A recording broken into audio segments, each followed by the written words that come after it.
The following is a presentation of the ECRHL Network. Well, good evening, everybody, and welcome to the very first ECRHL live show.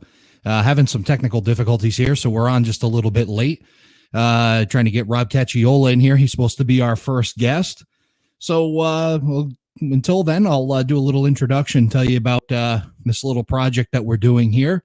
So with all the things going on right now and the fact that the league is right now on hold due to the COVID-19 issues, wanted to come up with a way to keep everybody connected and have an outlet for us to get together and maybe share some stories of the ECRHL and Groton hockey in general from the past, future, present. So here we are. So here's our first ECRHL live show right here on Facebook. Having some issues with YouTube as well, hoping to have that straightened out by the next show.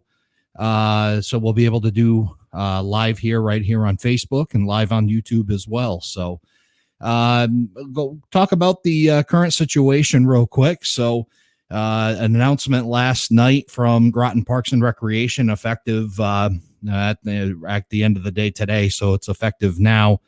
The Groton hockey rink, along with all the other town-owned facilities, are now considered closed.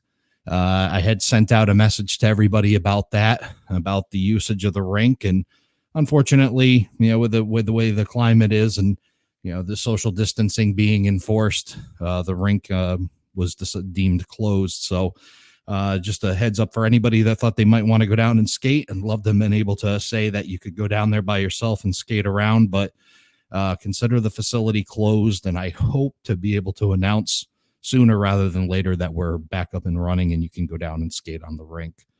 As far as the league, we had a team representatives meeting last Friday night, well attended. We did it virtually, and a couple things that we discussed. Obviously, the pause, I can't really provide many answers. I think everybody's in that same page of the I don't know, and we don't know how long we're going to be here. But we'll play it by ear. Our idea is to play, and hopefully what we're able to do is put together some form of season, whether it be a shortened season or whatnot. Right now, we're only one weekend behind, but I would guess for the most part that I would believe April is a wash. So we'll be looking into May, and then we can look at a couple different ideas as well to see what we can do for a schedule, and we'll do our best we can with it. So for those that are just joining us, I should have probably started there about the ECRHL. We're a adult roller hockey program that's based out of Groton, Connecticut, at the Groton Hockey Rink. We have an outdoor 200 by 85 rink. We've had the facility there nearing close to 20 years. We'll get into more of that as we do some more shows. I want to bring some other people on as well that can tell us a little bit more about the history of Groton hockey and how we've progressed to where we are now. But our league is of 8 teams right now that play an adult 2 seasons a year. It's a co-ed adult league, and it's in the spring and the fall. Do 2 seasons. It's usually 10 games when everything is going right. And we play a playoffs for the Richard Cobb Memorial Cup. That's issued twice a year. And we do some tournaments as well. One of our biggest tournament of the year is the Steve Lambert Memorial Tournament.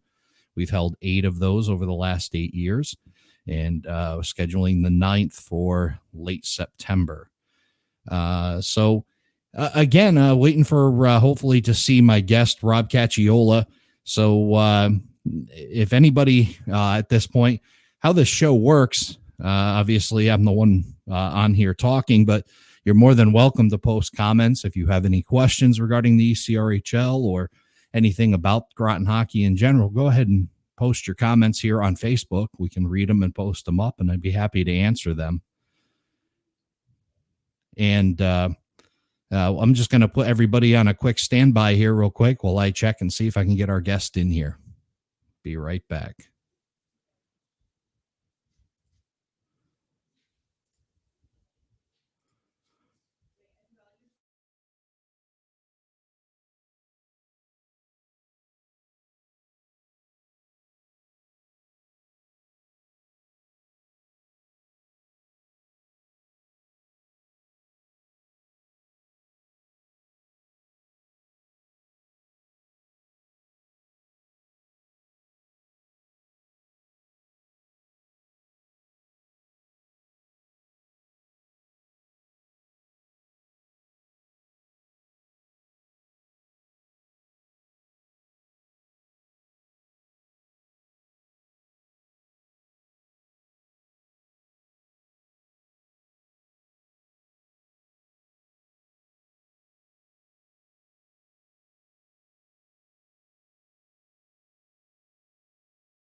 All right, we're back live, and I've actually we've been able to get Rob connected, so we're going to bring Rob in now.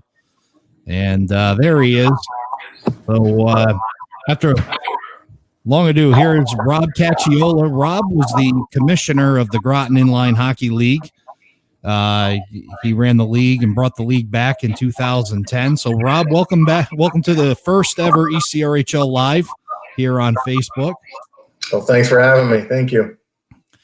So, Rob, we were talking about that, and looking at the calendar now, it's been about 10. It's actually been 10 years, or closing in on 10 years since the the reboot of the adult hockey program in Groton, and you're responsible for that movement. So, I wanted to bring you on and talk a little bit about that, and then we'll talk a little bit more about what you've been up to lately since leaving the ECRHL and whatnot. So. Prior to coming to Groton, we know that the military had brought you to Groton, but prior to that, what was your hockey experience up to that point? Well, I played in high school. I know some of you know Glenn. I used to play with him, a couple other guys, and unfortunately, I went and joined the Navy. So from there, my hockey career kind of ended as I was deployed a lot. But that was my hockey experience. I actually started with roller. Started off playing defense, and had to pick up the pads one day. I think the first time I wore goalie pads, I had a first baseman's glove. I had an old life preserver as a chest protector, and of course the old Milek leg pads, and then basically anything else you can get together. That's how I started playing goalie, roller, and everything. And then I played ice hockey in high school as well, but I was a defenseman in high school in ice hockey. Excellent. So when you you joined the Navy, obviously, in deployment, and then you got sent here to Groton. When did you learn about the Groton hockey rink? How did that come about? Well, when I was there the first time, it was actually operational, because I was a couple times I was in Groton for different tours. So it was actually operational the first time I was there. I think was it Rob? I think the other guy that was running it, or well, it was probably under the Mystic Valley Roller Hockey League. That was the one kind of in the middle-ish here. Yeah. So, yeah, it was probably at that point. Yeah, there was another guy that used to run it, and I just played it. I joined and played I think just a season there. I was just there for school, so I played a little bit. But then when I came back for the second tour, that's when I found out that it was no more. Right. So was that, I think, the period that you were talking about, you actually got to play on what was the first Groton hockey rink, which was kind of funny because that was the one that was paved uphill, downhill. Yes. If you recall. Yeah. So yeah, that's always fun to, think about, if anybody that doesn't know, the version that's there now is actually the second version. And the first one was about where the parking lot is now, about where they park the buses or so in the Groton Senior Center. And it was an uphill, downhill skate. And that's how it was for quite a while. Yep. So yeah, you definitely didn't want to be the team that had to skate uphill for 2 periods. That's for sure. So I recall that the league did go dormant for a couple of years, and then you sparked it back up. Tell us about that and the process for that. How did you get that restarted? Well, I mean, it was really just I was dying to play. I missed it. I wanted to get back into it. I knew when I was there last time, it was so good that I knew the potential that was there. Right. And this was right about the time where Facebook was just getting big and just kind of growing. So I just started using that kind of a media to start searching and trying to find people and see if we can get something going. Originally, it was just kind of just trying to get people together for pickups and stuff like that. But then I reached out to the rec department to find out, do they have a league? Are they, going to do anything in the future? They told me what's going on. There was no, there wasn't a calling for it after they moved the rink, and nobody was interested in running it. So I, luckily enough, I was on shore duty at the time. so I had some extra time on my hands, and I just started looking into different options of actually starting the league back up. The process itself was really new to me. You know, hunting and doing social media to try to find people, that's fine. That's one thing. I was pretty good at that. But even just setting up and what we're going to need, all kinds of stuff. I remember I reached out to you a few times, Ray. I tracked you down and met up with you to find out some ideas and stuff, what we can do to get it started, and lots of meetings and conversations with the rec department on what we got to do to get it going. And over time, eventually got just enough people to get it started. Well, I'll definitely say that, you know, when you had brought that to me and whatnot, it really was a big undertaking because, you know, we had a very vibrant league, you know, starting in '96, and then we moved over to the league, over to the rink, and, you know, we had a really strong adult program, and we also had a very strong youth program as well, and it just went from really strong to a dead stop. And, you know, and a lot of times it's really hard to get that flywheel to start moving again, you know, to get the momentum back to it. So I don't want to make sure it's not underplayed. You took on a pretty substantial task of getting that flywheel moving again. What did that first season look like? I mean, you know, I was, you know, kind of in the background, but, you know, tell us about that first season, because you know, how'd that get off the ground? Honestly, it wasn't that bad. It was a pretty good season. Everyone was really into it, so they understood that. I think all the players understood that this was just, no one was really complaining about it. They knew it was brand new. They knew there was a lot of things we had to learn and try out, and everyone seemed willing to accept that. They weren't looking for perfection. They were just looking to start playing again, you know? Right. We had the minimum amount of teams. I don't remember the amount of teams, but I remember it was just enough to get a season going. And we put together, I think I was using like a blog site to create a schedule and post that up and trying to get people involved and tracking that kind of a thing. But yeah, in fact, in my research for today, I actually found your first original website, which is still up there. It doesn't have any stats or anything, but it is funny. There's still an injury report up there, and there was 3 guys injured, and, well, you know, a couple of the names I recognized. And if Greg Felber is listening, hoping he's gotten over his whatever injury he had on there, mild concussion, I believe. He had a concussion. So, oh, that's great. So, and then, you know, also, you know, learned in some research. So you ran the spring 2010 season, and then you had to go out on deployment. Is that right? Yeah. Mm-hmm. So, so who was running the league then? We had a couple of people take it in between. I know for one point, Joe Saragusa took over, and he was running the league to keep the season going. He ran it for a little bit, and then Chris Turner stepped in, I think, at some point when Joe couldn't do it anymore. And then eventually, over time, it fell into your very capable hands. Right. Well, yeah, and I appreciate that. And so, yeah, it was like all hands on deck, really grassroots effort. And, you know, it's really a neat story to see how it was restarted and, you know, and kept going with you know, as a group effort rather than, you know, one person. That's really kind of the spirit of the league. And it's been, you know, for 20 some odd years, is that it's really, you know, you may put one person in charge or call them commissioner, but it really is a group effort down at our rink. Yeah. No, absolutely. Yeah. Everybody was willing to keep it going. They just wanted to play, you know? Right.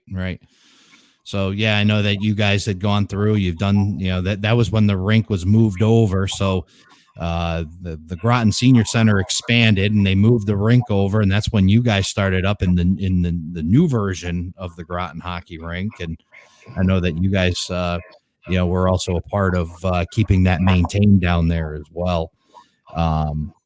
So, and then you kept playing. So, you know, we talk a little bit about your commissioner time, but you were also goaltending for Navy for quite a few years. Tell us about that team. Well, I mean, the Navy team, you know, the top team in the league, of course, every year. Um, Yeah. it was a struggle to keep that team going because obviously, in the spirit of it, you want to make sure it's all Navy people, but Hmm. that's a difficult thing to manage with people coming and going all the time in the Navy, and Yeah. then so few people actually who actually play hockey in the Navy. So it was kind of tough to keep that going in that spirit. And at some point, eventually, you start branching out to other people who are outside the Navy, just to keep the team going in the spirit. But it worked out really well to be able to do that and to get people involved and part of that team. The team itself, obviously, never did that great. We had a couple of good seasons here and there, but it was a very fun team to play with. Everybody enjoyed just coming there and playing. Well, yeah, then you talk about the Navy. It's always been the challenge, and I once played for a team. We didn't call ourselves Navy, but back when we were in the Esker Point days, and it was all guys from the same boat, which is always going to be an impending disaster on the team Yeah, because yeah, we were the best team in the league. We had a great record going into the playoffs, and then the boat went out, and that was and it was me, the civilian, left, and everybody else is off, so it's all forfeits for the playoffs because we have no players left. So yeah, it is a challenge, and I know you ran that team as well for and running a team is quite a thankless job in itself, to when it's just people that are located permanently in this area, let alone the challenges you face to try to keep a Navy team together. In fact, we got one of those Navy guys right now chiming in, Sean yeah. Lassalle chiming in. And What's up, Sean? yeah, so Sean was in the league for a couple of years, and well, he was stationed up here, and I know he's departed. I'm not sure where you at now, Sean. I've kind of lost track of you on Facebook a little bit, but He's definitely down good in to see you Virginia. chiming in. Is he in Virginia? Well, a lot better weather than we're having up here, I'm sure. So that's great. So you played for Navy. You were in the league. Yeah, I think, and I actually looked it up. I know that you finished your normal playing at the end of 2015, but you actually had one last game. I don't know if you remember when it was, but it was July 9th of 2016. That was your last game with Navy. You had stepped in for one final game before you departed for New Jersey. And I don't know if you want to hear the stats from that game, but yeah, let's just say they beat you on a scale of 2-1. We won't tell you what the exact score was, but hey, you still managed 28 saves in that game, so that's a pretty good showing for your final game out at the Groton hockey rink.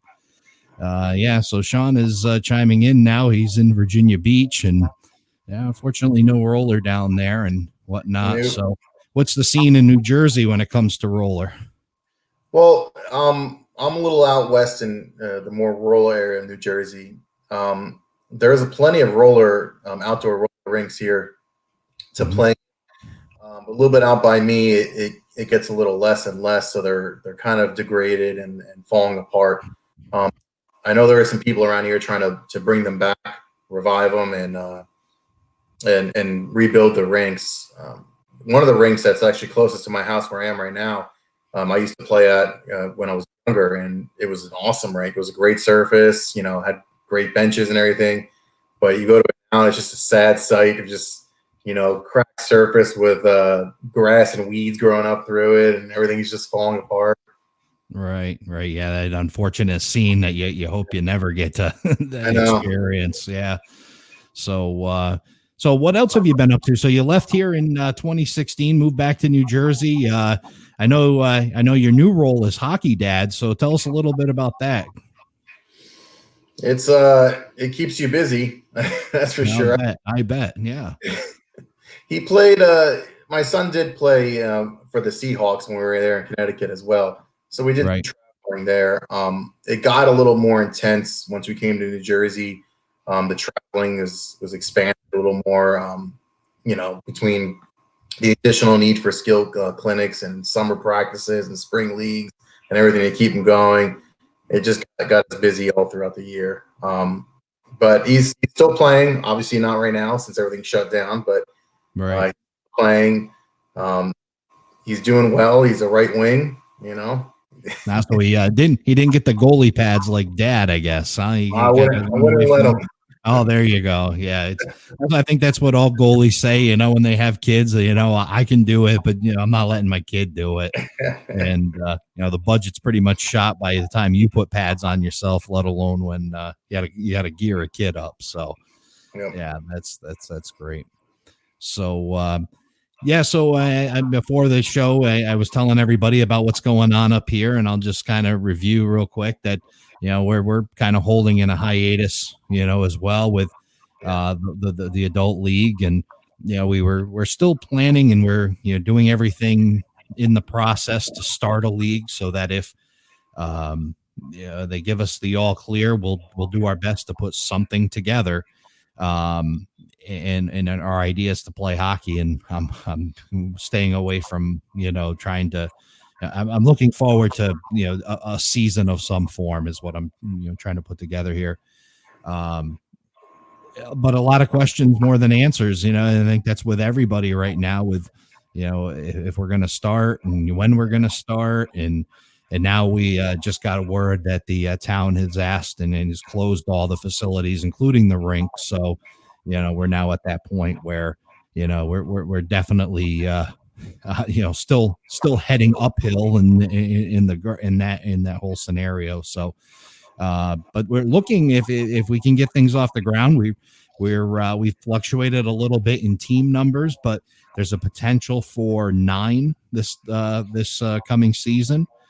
We've had some teams move around a little bit, and we combined 2, but we have maybe having 1 that's looking to start up. So we have a pretty promising season if they can give us the go ahead to get things done, but we'll wait until then. So we're going to do this little show and try to keep everybody in the loop and give some information out there. Again, talk about the past, like, when with the Groton Inline Hockey League, and really the start of the second generation of adult roller hockey in Groton and whatnot. So if they, just want to thank you for coming on, Rob, and good seeing you. Glad you're doing well down in New Jersey and whatnot. And we'll hope to see you soon. I appreciate it. Appreciate you having me on. All right, Rob, you take care now. All right. See you later. Take care. So, all right, folks, that was Rob Cacchiola, the former commissioner of the Groton Inline Hockey League, joining us here on ECRHL Live. And I want to thank everybody for tuning in for our little show. We'll be looking to do this every Tuesday night at 7:00. We'll bring on some other guests. We'll talk about things that are going on, some history of the league, and do all those things as well. So hope to have everybody back here next Tuesday night at 7:00, and we'll see you then. Have a good night.